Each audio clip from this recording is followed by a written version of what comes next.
Section 1. You will hear a woman phoning a hotel about holding a party there. First, you have some time to look at questions 1 to 7.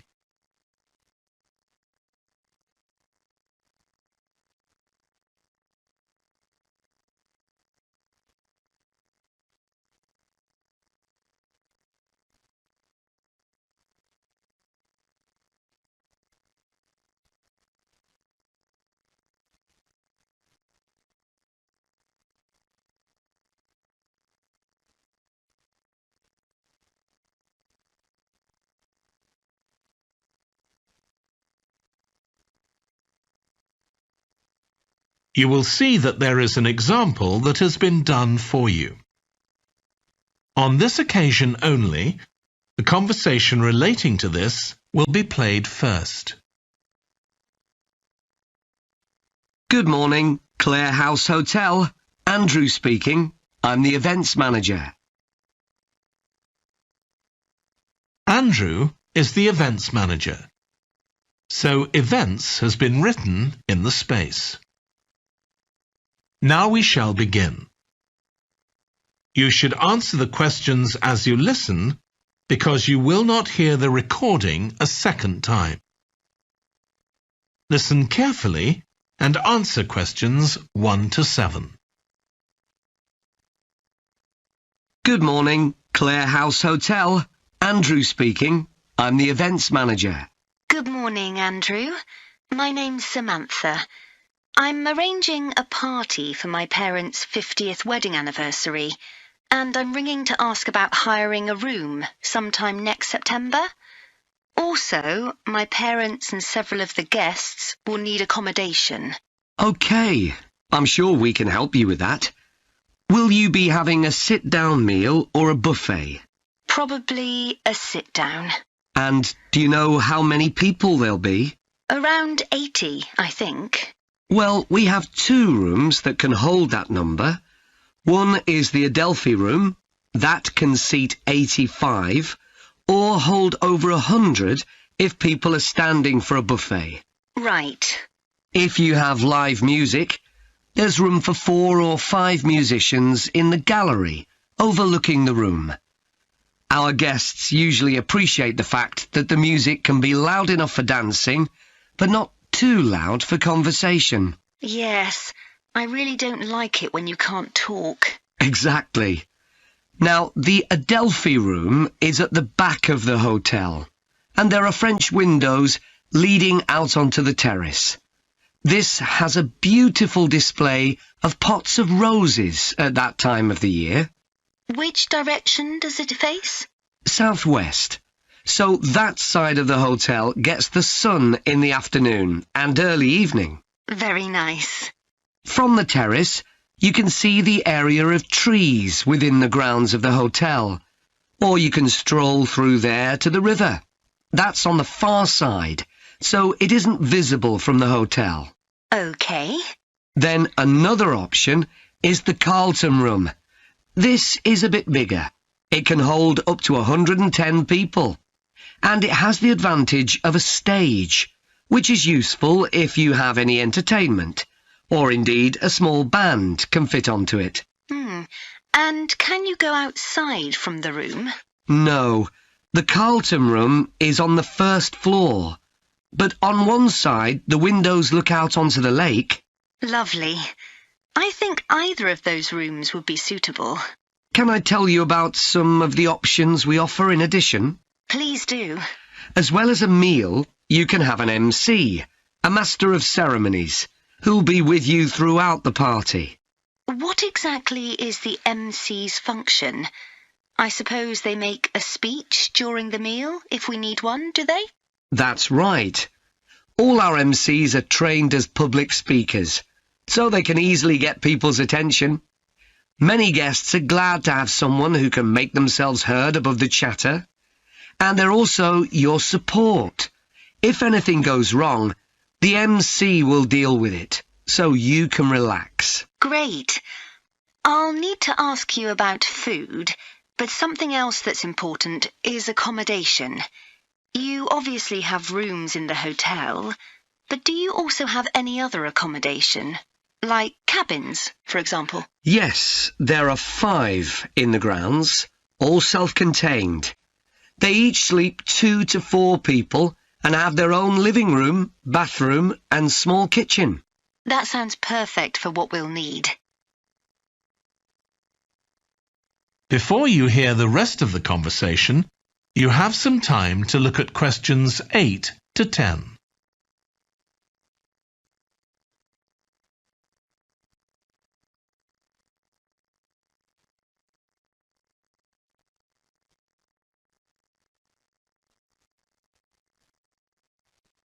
Now listen and answer questions 8 to 10. Now, you have various facilities, don't you? Are they all included in the price of hiring the room? The pool, for instance? Normally you'd be able to use it, but it'll be closed throughout September for refurbishment, I'm afraid. The gym will be available, though, at no extra charge. That's open all day from 6 in the morning until midnight. Right. And the tennis courts, but there is a small additional payment for those. We have 4 courts, and it's worth booking in advance, if you possibly can, as there can be quite a long waiting list for them. Right. Now, could we discuss the food? This would be dinner around 7 o'clock, and... That is the end of section 1. You now have half a minute to check your answers.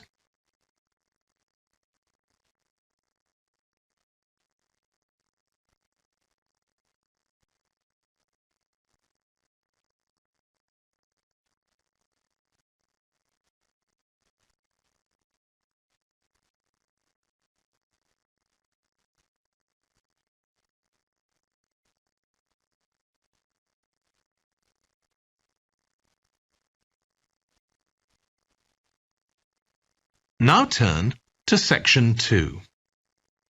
Section 2. You will hear a holiday company representative talking to a group of tourists in a large hotel about things they can do during their holiday. First, you have some time to look at questions 11 to 16.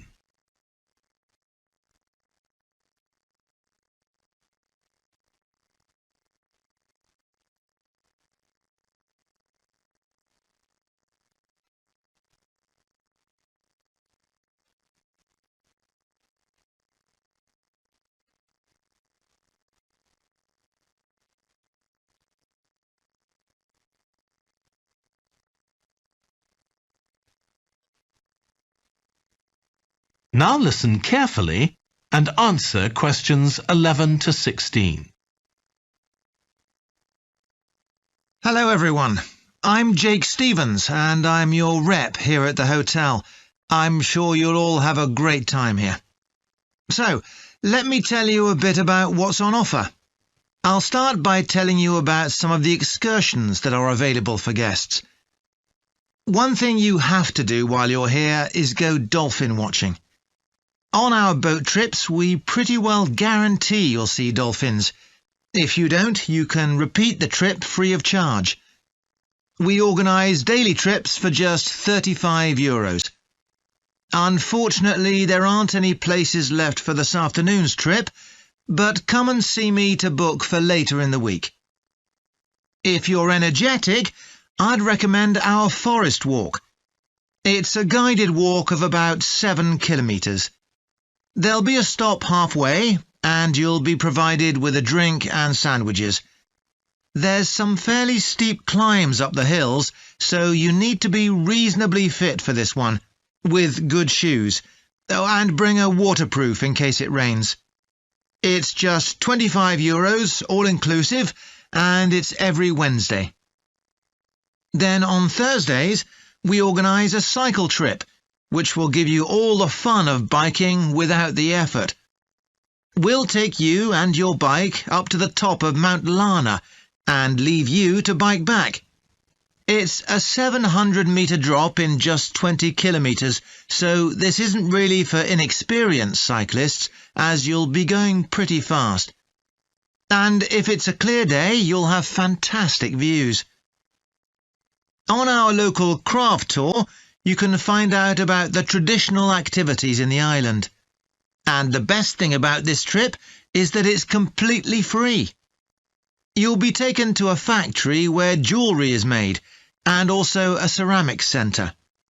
If you want, you can buy some of the products, but that's entirely up to you. The trip starts after lunch on Thursday, and you'll return by 6 p.m.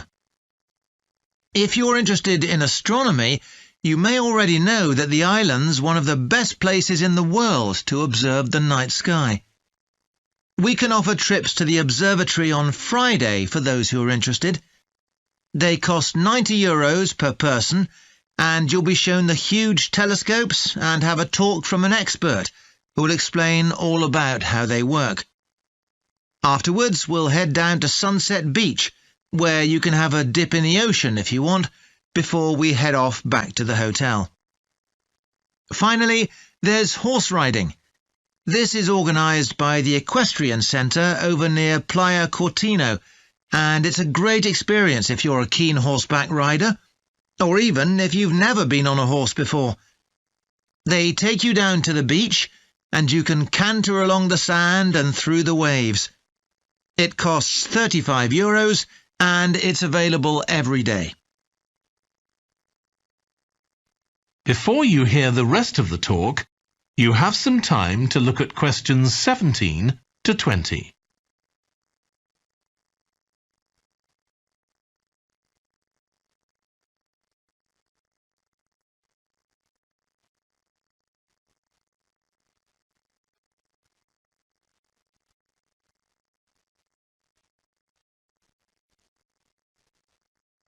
Now listen and answer questions 17 to 20. So, there's plenty to do in the daytime, but what about nightlife? Well, the number one attraction's called Musical Favourites. Guests enjoy a 3-course meal and unlimited free drinks, and watch a fantastic show, starting with musicals set in Paris, and then crossing the Atlantic to Las Vegas, and finally Copacabana. At the end, the cast members come down from the stage, still in their stunning costumes, and you'll have a chance to chat with them. It's hugely popular, so let me know now if you're interested, because it's no good leaving it until the last minute. It's on Friday night. Tickets are just €50 each, but for an extra €10, you can have a table right by the stage. If you'd like to go back in time, there's the Castle Feast on Saturday evening. It's held in a 12th century castle, and you eat in the great courtyard, with ladies in long gowns serving your food. You're given a whole chicken each, which you eat in the medieval way, using your hands instead of cutlery. And you're entertained by competitions where the horseback riders attempt to knock one another off their horses. Then you can watch the dancers in the ballroom and join in as well if you want. OK, so now if anyone has... That is the end of section 2. You now have half a minute to check your answers.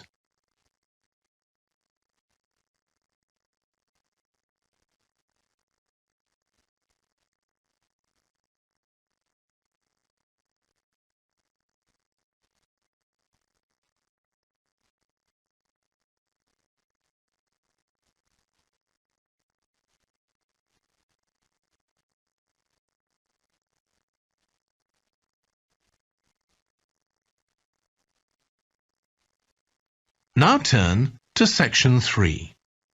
Section 3. You will hear Stephanie, who is thinking about taking a 1-year course in children's literature, talking to Trevor, who is currently taking the course. First, you have some time to look at questions 21 to 25.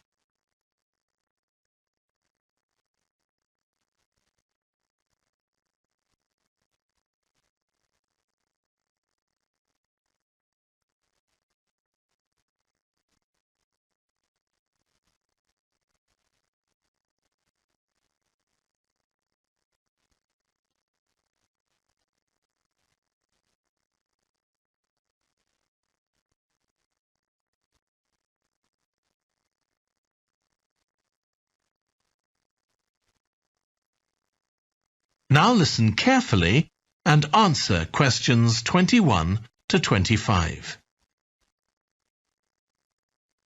Hello, Trevor. Hello, Stephanie.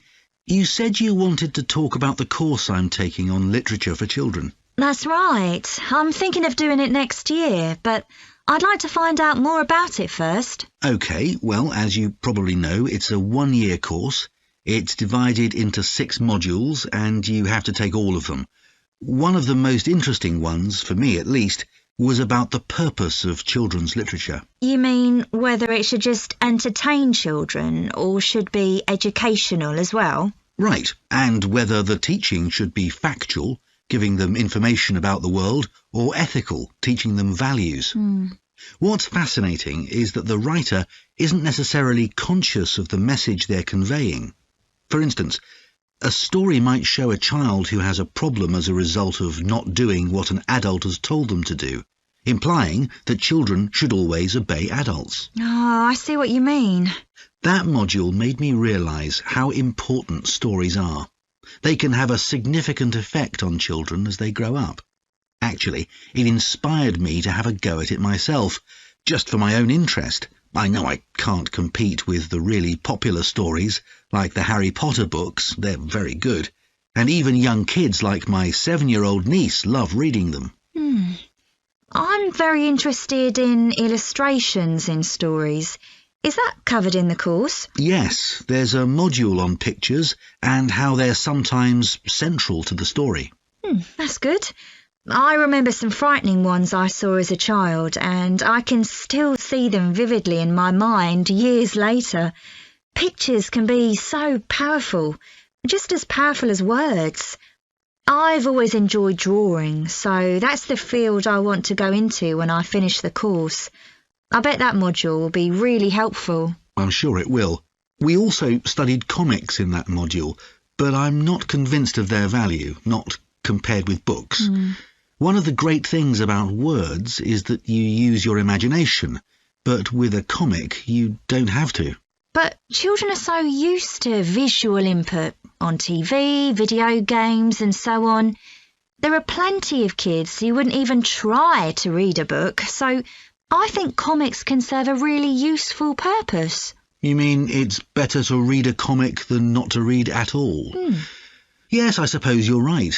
I just think it's sad when children don't read books. What about books for girls and books for boys? Does the course go into that? Yes, there's a module on it. For years, lots of stories, in English at least, assumed that boys went out and did adventurous things, and girls stayed at home and played with dolls. I was amazed how many books were targeted at just one sex or the other. Of course, this reflects society as it is when the books are written. That's true. So it sounds as though you think it's a good course. Definitely. Before you hear the rest of the discussion, you have some time to look at questions 26 to 30.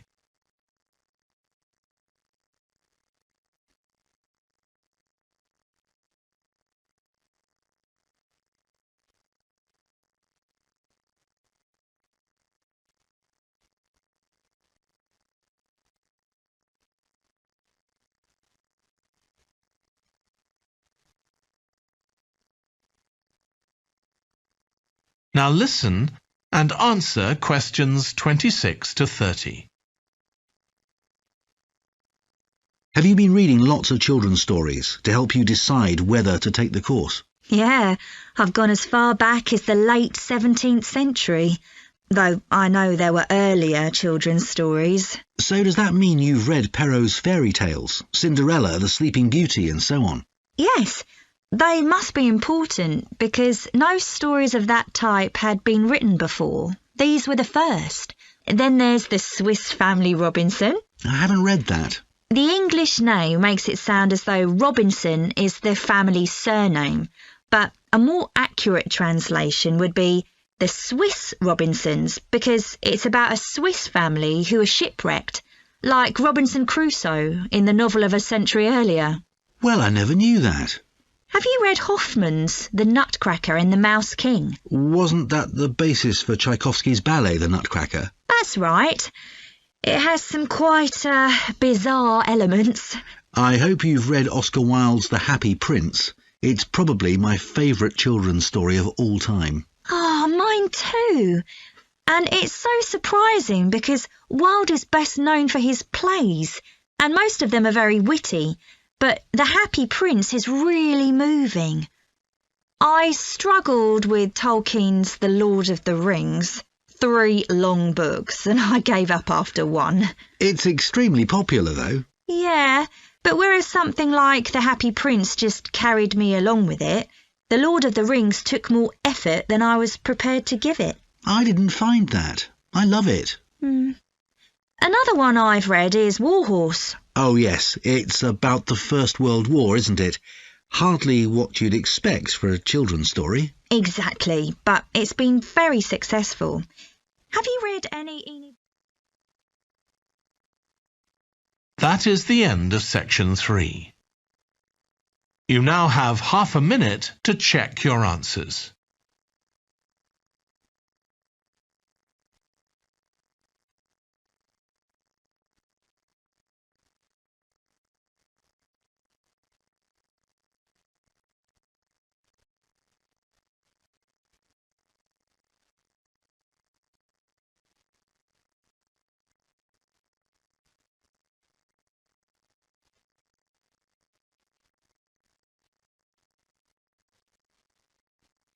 Now turn to Section 4. Section 4. You will hear part of a lecture about a branch of archaeology called marine archaeology. First, you have some time to look at questions 31 to 40.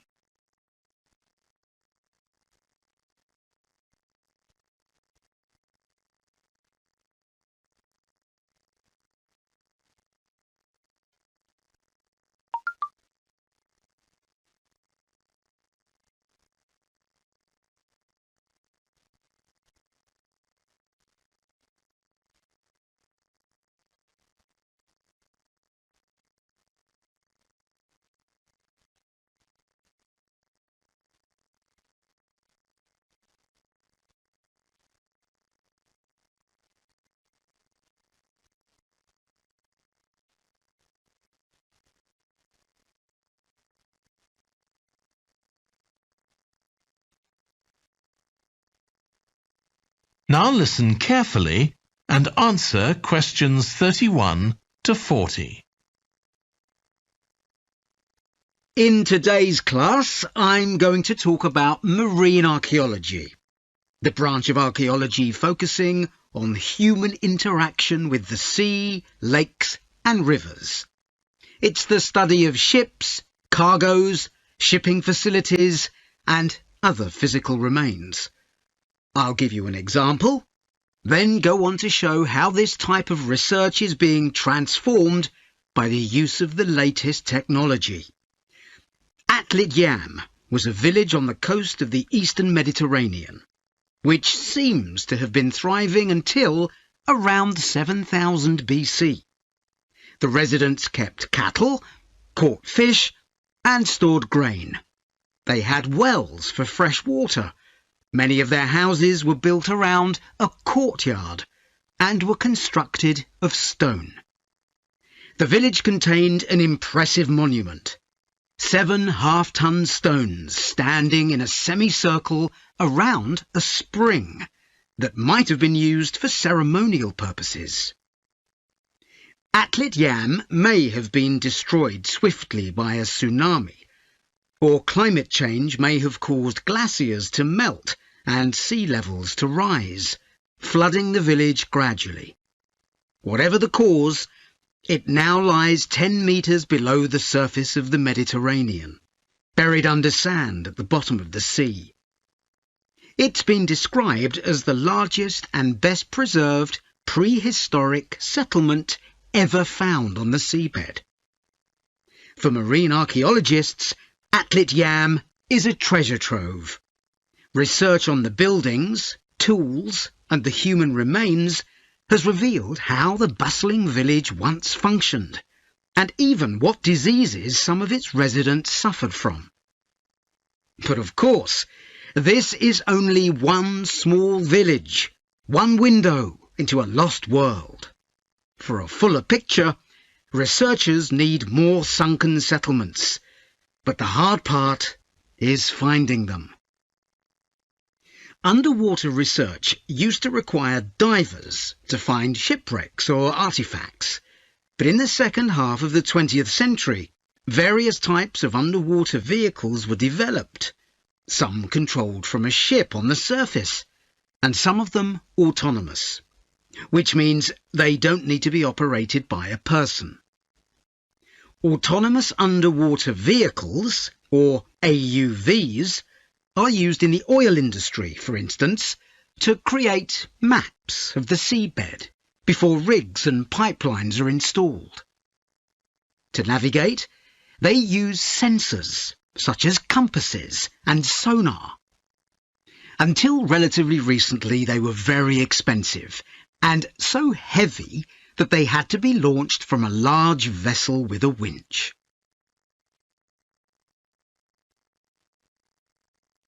But the latest AUVs are much easier to manoeuvre. They can be launched from the shore or a small ship, and they're much cheaper, which makes them more accessible to research teams. They are also very sophisticated. They can communicate with each other and, for example, work out the most efficient way to survey a site or to find particular objects on the seabed. Field tests show the approach can work. For example, in a trial in 2015, 3 AUVs searched for wrecks at Marzi off the coast of Sicily. The site is the final resting place of an ancient Roman ship, which sank in the 6th century AD, while ferrying prefabricated marble elements for the construction of an early church. The AUVs mapped the area in detail, finding other ships carrying columns of the same material. Creating an internet in the sea for AUVs to communicate is no easy matter. Wi-Fi networks on land use electromagnetic waves, but in water these will only travel a few centimetres. Instead, a more complex mix of technologies is required. For short distances, AUVs can share data using light, while acoustic waves are used to communicate over long distances. But more creative solutions are also being developed, where an AUV working on the seabed offloads data to a second AUV, which then surfaces and beams the data home to the research team using a satellite. There's also a system that enables AUVs to share information from seabed scans and other data. So, if an AUV surveying the seabed finds an intriguing object, it can share the coordinates of the object, that is, its position, with a nearby AUV that carries superior cameras, and arrange for that AUV to make a closer inspection of the object. Marine archaeologists are excited about the huge potential of these AUVs for their discipline. One site where they're going to be deployed is the Gulf of Baratti off the Italian coast. In 1974, a 2,000-year-old Roman vessel was discovered here in 18 metres of water. When it sank, it was carrying medical goods in wooden or tin receptacles. Its cargo gives us insight into the treatments available all those years ago, including tablets that are thought to have been dissolved to form a cleansing liquid for the eyes. Other Roman ships went down nearby, taking their cargoes with them. Some held huge pots made of terracotta. Some were used for transporting cargoes of olive oil, and others held wine. In many cases, it's only these containers that remain, while the wooden ships have been buried under silt on the seabed. Another project that's about to be... That is the end of section 4. You now have half a minute to check your answers.